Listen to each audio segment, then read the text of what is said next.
PT e o PSOL anunciaram hoje que seus deputados e senadores não vão comparecer à cerimônia de posse do presidente eleito Jair Bolsonaro. O PT, que vai ter a maior bancada na Câmara, afirmou que é um ato de resistência. O PSOL declarou que não vê razão para comemorar.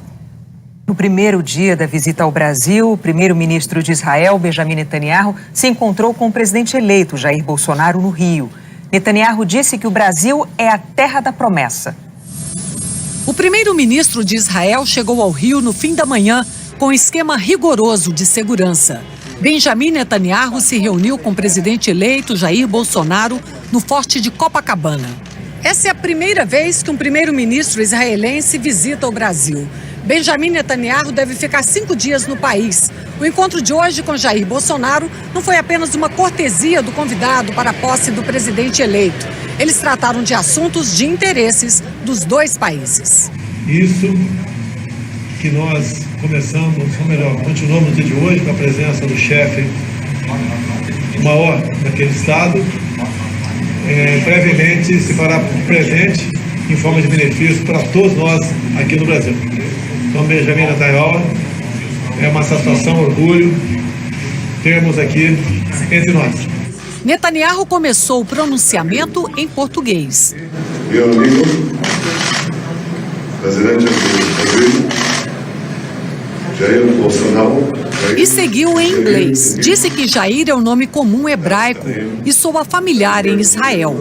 Agradeceu pela recepção e falou que a aliança entre os dois países pode levar a grandes realizações. Afirmou ainda que Israel é a terra prometida e o Brasil é a terra da promessa. E concluiu dizendo: essa cooperação pode dar aos dois países muitas coisas boas na economia, segurança, agricultura, indústria e todas as áreas da atividade humana. Jair Bolsonaro aceitou o convite para uma visita a Israel. Hoje, Israel responde por menos de 1% do comércio exterior do Brasil. Israel exporta mais do que compra. Sobre a viagem, o jornal israelense mais antigo, o Haaretz, destacou: Netanyahu vai ao Brasil ajudar Bolsonaro na luta contra o crime e espera, em troca, a mudança da embaixada. Jair Bolsonaro já havia declarado que deve transferir a embaixada brasileira de Tel Aviv para Jerusalém, como fez o presidente dos Estados Unidos, Donald Trump.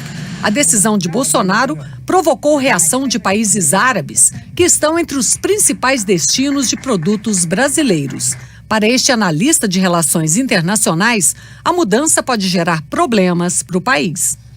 O ponto mais grave para o Brasil seriam retaliações comerciais dos países árabes, né? Porque é um comércio muito grande, em particular para o agronegócio. Uma boa parte das exportações de carne brasileira vão para os países árabes. Então, mudar a capital, mudar a embaixada, reconhecer Jerusalém como a capital de Israel, tornaria o Brasil muito vulnerável para essas retaliações comerciais. No fim da tarde, Bolsonaro e Netanyahu participaram de mais um evento numa sinagoga em Copacabana. Como todos devem fazer em sinal de respeito numa sinagoga, o presidente eleito do Brasil usou o tradicional quipá judeu. Disse que Israel é um exemplo para o Brasil e as relações vão além da parceria. Nós seremos mais do que bons parceiros, nós seremos irmãos.